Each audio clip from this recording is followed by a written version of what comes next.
ze spookt voortdurend door mijn geest. Ze kan tekeer gaan als een beest. Ik raak in ademnood als zij weer is geweest.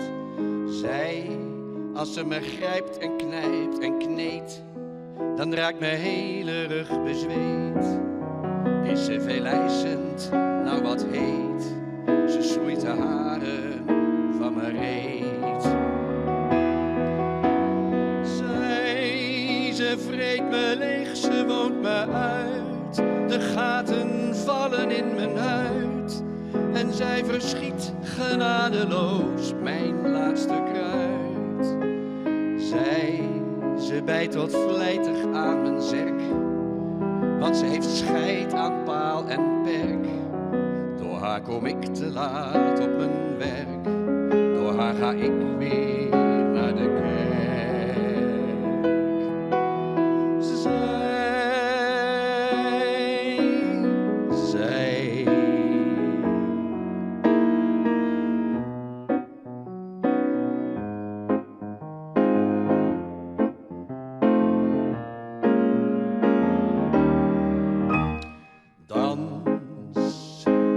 Op de oude manier, hou je handen nou hier. En doe toch niet zo raar, we zijn in het openbaar.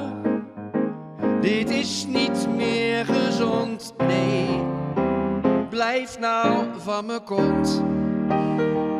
Nee, ik hou wel van dansen, dat zeg ik niet. Alleen, je moet niet de hele tijd zo aan me zitten.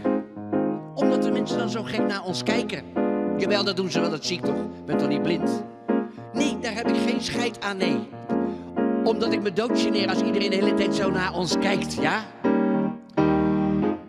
Dans op de oude manier. Nee, leg je handen nou hier.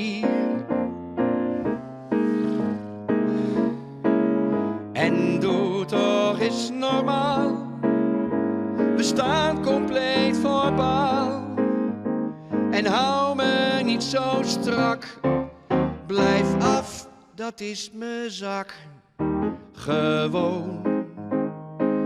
Doe toch gewoon. Ik ben en blijf je zoon.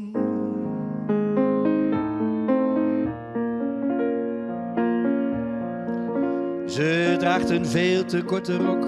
Je ziet haar hele kippenhok. Dat is een schok.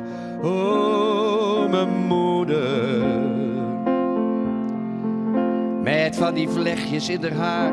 Het mens is 66 jaar. Maar met zo'n sexy directoire. De schrik van elke weduwnaar. En loop ik naast haar door de stad. Dan is ze op het oorlogspad. Dan zit ze telkens aan mijn gat. Dan denk ik, getver, heb ik dat, zo'n moeder.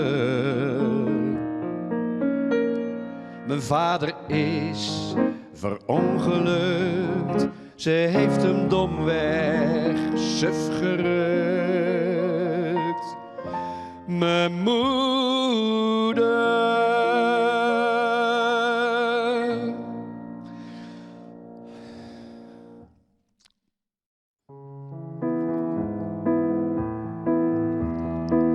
Als de avondschemer valt, dan denk ik wel eens even, oh, ik heb het zelden en alleen bij volle maan, aan mijn laatste dag, de allerlaatste van mijn leven.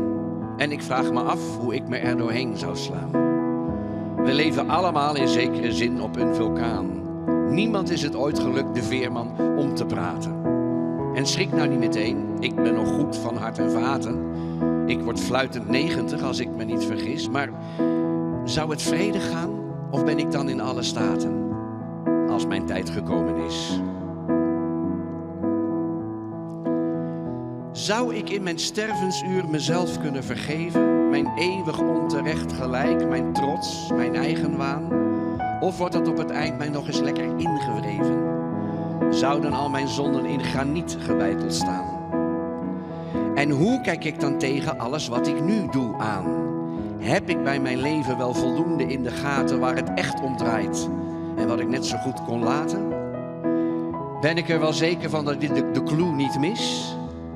Je kijkt wellicht heel anders naar de kosten en de baten als je tijd gekomen is.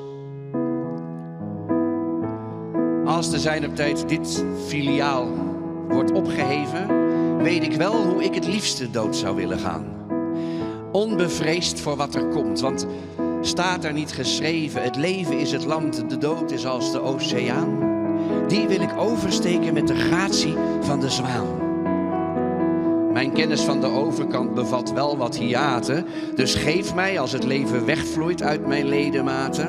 De reis is nooit in kaart gebracht, het reisdoel ongewis.